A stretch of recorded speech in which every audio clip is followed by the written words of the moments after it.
Hello दोस्तों, जैसा कि पिछली वीडियो में मैंने इंटरनेट के मॉडल सेट का मैथ में ऑब्जेक्टिव क्वेश्चन 1 से 20 तक कराया था और अभी तक आप उस वीडियो को नहीं देखे हैं तो डिस्क्रिप्शन में लिंक दे दी जाएगी, वहां से आप उस वीडियो को देख सकते हैं।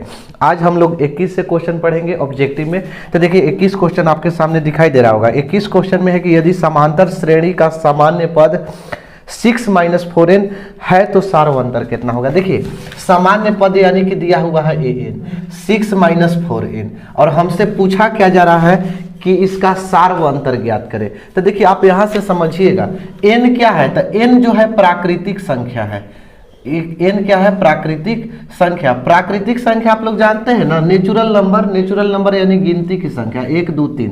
तो यानी आपको सार्वअंतर निकालने के लिए आपको 2 तक केवल चाहिए, 2 ही चाहिए वैल्यू बस। ए पहला पद अगर हम n का मान 1 रख दें, n का मान 1 तो क्या हो जाएगा 6 - 4 गुणा 1 हो जाएगा। यानी कि देखिए 6 4 एकम 4, 6 में से 4 घटेगा तो बचेगा 2। इसी प्रकार अगर हम दूसरा पद रख दें तो दूसरा पद यानी 6 - 4 गुणा n के मान हम रख रहे हैं तो n के मान हो जाएगा 2। तो 4 दूनी 8, 8 में से 6 घटेगा तो -2। इसी तरह से आप कई को पद निकाल सकते हैं, 3 4 5 बैठा के निकाल सकते हैं। हमको ऑब्जेक्टिव में है 1 नंबर के है ये है, तो इसको हम क्या करेंगे सार्वअंतर निकालते हैं। सार्वअंतर हमको 2 गो पद निकल गया है, एक हो गया है 2 और -2। इसी प्रकार और भी आएगा तो दूसरे पद में से पहले पद को घटाते हैं। तो सार्वअंतर को d से सूचित करते हैं तो -2 में से -2 घटेगा तो माइनस कितना हो जाएगा 4 हो जाएगा। इसका आंसर आप देख सकते हैं -4, ऑप्शन नंबर सी। अगला क्वेश्चन जैसा कि दिखाई दे रहा होगा, अगला क्वेश्चन में है कि कौन निम्नलिखित में से कौन समांतर श्रेणी है। पूछ रहा है कि कौन समांतर श्रेणी है यानी एपी है।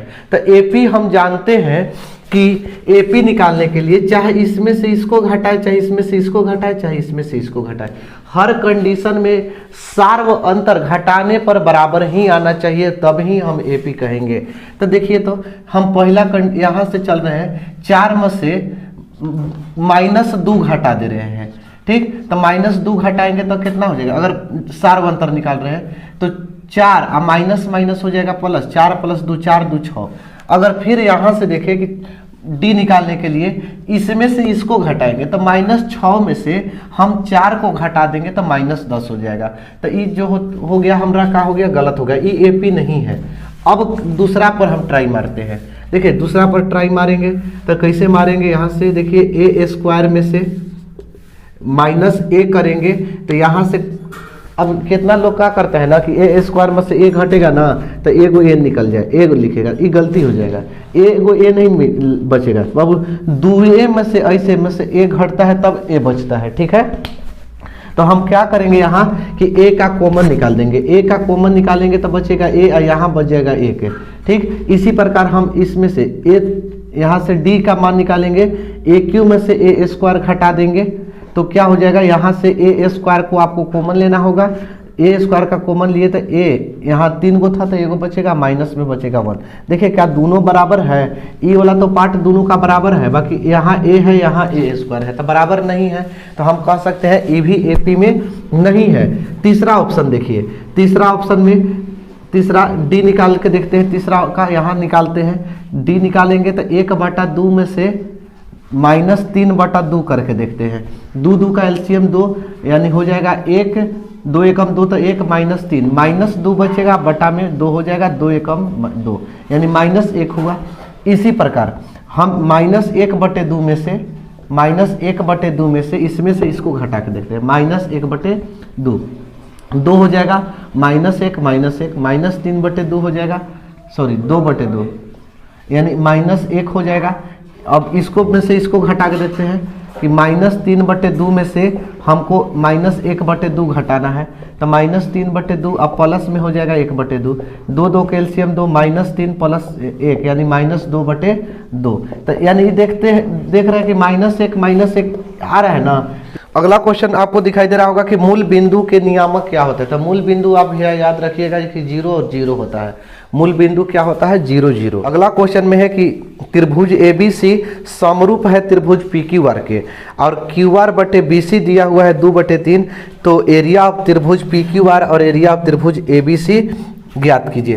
तो देखिए दो गो त्रिभुज है, ABC नाम है और एक का नाम है PQR। एक का नाम क्या है? PQR। ये दोनों समरूप है और समरूप होने के साथ साथ दिया हुआ है कि QR बटे BC दिया है 2/3 दिया है। अब हमसे पूछ रहा है ना इसमें कि एरिया ऑफ त्रिभुज, पहले PQR पूछा है, PQR अब बटा में एरिया ऑफ त्रिभुज पूछा है ABC। तो देखिएगा ध्यान से समझिएगा, पहले PQR पूछा है तो देखिए हम यहाँ से कि आप प्रमेय में सिद्ध किए होंगे, आप याद करिए प्रमेय 6.6 शायद प्रमेय है कि दो त्रिभुजों के क्षेत्रफलों के अनुपात उनकी संगत भुजा के वर्ग के अनुपात के बराबर होता है। तो आप यहाँ से समझिए कि दो गो त्रिभुज दिया है और उनके क्षेत्रफल का अनुपात उनकी संगत भुजा के वर्ग के अनुपात के बराबर होगा। चाहे तो ई भुजा इसके वर्ग कर दीजिए, ई दोनों का वर्ग के अनुपात कर दीजिए, चाहे ई दोनों के वर्ग के अनुपात, चाहे ई दोनों के वर्ग के अनुपात। तो हमको जो जो दिया है उसी के वर्ग के अनुपात कर देते हैं। यानी पहले PQR वाला था तो QR के स्क्वायर, अब बटा में हो जाएगा BC स्क्वायर। तो देखिए QR है कितना? 2 है तो 2 के स्क्वायर हो जाएगा और BC कितना है? 3 है तो 3 के स्क्वायर हो जाएगा। 2 दूना के 4 और 3 तिया 9 यानी हो जाएगा 4/9 दिया होगा। इसका आंसर हो जाएगा 4/9। अगला क्वेश्चन देखिए, अगला क्वेश्चन में है कि दी गई आकृति में x का मान ज्ञात कीजिए। तो x का मान ज्ञात करने के लिए हमको आकृति सामने दिखाई दे रहा होगा, इस तरह से आकृति है और यहाँ दे दिया हुआ है x और यहाँ दे दिया हुआ है 50 डिग्री और यहाँ दिया है 60 डिग्री। कितना लोग के देखिए इंटरनेट में के मॉडल पेपर में छोड़ दिया होगा, तो लोग सोचते होंगे कि यार क्वेश्चनवा के हम कैसे हल करेंगे। बाबू यहाँ देखिए दिया हुआ है 60 डिग्री, यहाँ 50 डिग्री। आपके अगर इंटरनेट मॉडल पेपर में नहीं है तो आप यहाँ लिख सकते हैं। बहुत सारे लोगों के इंटरनेट के मॉडल पेपर में छोड़ दिया है इस क्वेश्चन को, तो हम यहाँ से लिख दिए 60 डिग्री और 50 डिग्री।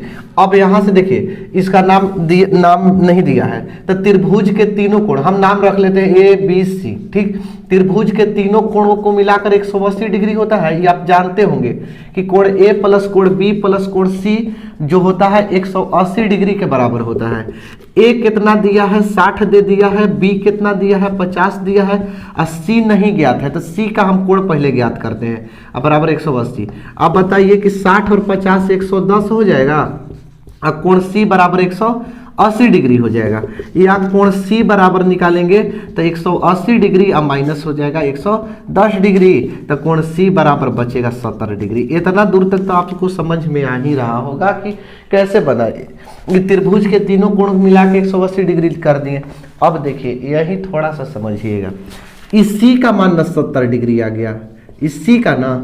देखिए जब समांतर रेखा को एक तिर्यक रेखा प्रतिच्छेद करता है तो आमने सामने का कोण बराबर होता है, यानी कोण x जितना x जो होगा वो 70 डिग्री के बराबर होगा। क्यों? क्योंकि शीर्षाभिमुख कोण आप लोग प्रमेय में पढ़े होंगे, शीर्षाभिमुख कोण, शीर्षाभिमुख कोण। तो शीर्षाभिमुख कोण के कारण जो 70 डिग्री होगा वो x के का होगा? बराबर ही होगा। ठीक है, तो इसका ऑप्शन नंबर हो जाएगा C 70 डिग्री। आगे क्वेश्चन में है कि बिंदुओं R 0, 6 और S दिया 8, 0 को मिलाने वाले रेखाखंड के मध्य बिंदु का नियामक ज्ञात कीजिए। तो देखिए यहाँ से दिया हुआ है R दे दिया हुआ है 0 और 6 दिया है, तो ये x1 का काम करेगा और y1 के काम करेगा। ठीक है, x1 और क्या करेगा? y1 के काम। और S दे दिया हुआ है कि 8, 0 ये काम करेगा x2 और y2 का। आप लोग पढ़े होंगे मध्य बिंदु का सूत्र, मध्य बिंदु सूत्र जिसको कहते हैं इंग्लिश में mid point formula, mid point formula. ठीक है, मिड पॉइंट फार्मूला आप लोग पढ़े होंगे। क्या पढ़े हैं कि x1 प्लस x2 बटा में 2 और y1 प्लस y2 बटे में 2, यही ना पढ़े हैं। तो इसी का हम निर्देशांक x1 के जगह पर हम 0 बैठा देंगे और x2 के जगह पर हम 8 बैठा देते हैं, बटा में हो जाएगा 2। y1 के जगह पर हम 6 बैठाएंगे और y2 के जगह पर हम 0 बैठा देते हैं, बटा में 2 हो जाएगा। अब इसको हल कर दीजिए, 8 में 0 जोड़ेंगे तो 8/2 2 हो जाएगा और यहाँ से 6/2 हो जाएगा। 2 से कटा देंगे 4 बार में, 3 बार में कट गया, यानी मध्य बिंदु का निर्देशांक 4 और कितना निकल गया? 3 निकल गया। अगला क्वेश्चन आपके सामने दिखाई दे रहा होगा कि बिंदुओं 4, 6 और 8, 2 के बीच की दूरी ज्ञात करें। कितना कितना है, 4 और 6 है ना, और कितना है कि 8 और 2, दूरी ज्ञात करना है। देखिए x1 के मान हो जाएगा 4, y1 के मान हो जाएगा 6, x2 का मान हो जाएगा 8 और y2 का मान हो जाएगा 2, y2 x1 y1 x2 y2।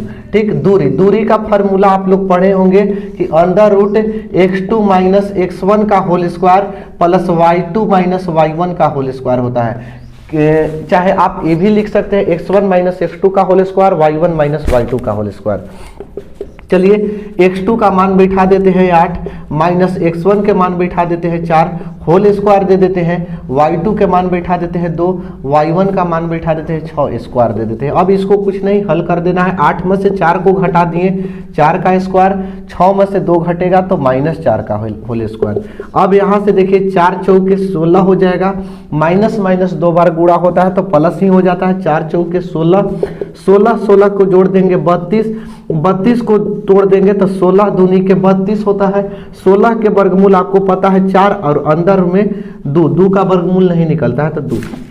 आप यहाँ इकाई या मात्रक लिख सकते हैं, इंग्लिश में लिखना होगा तो आप यूनिट का ही यूनिट लिखना पड़ेगा। अगला क्वेश्चन में दिखाई दे रहा होगा कि साइन स्क्वायर 60 डिग्री और cos plus cos square 60 degree का मान।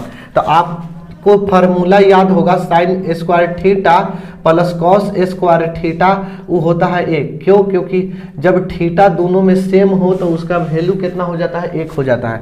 अगर आप हल करना चाहते हैं कि साइन स्क्वायर 60 डिग्री और कॉस स्क्वायर 60 डिग्री है, इसको हल करना चाहते हैं, ऐसे तो एक आप टिक कर लीजिए।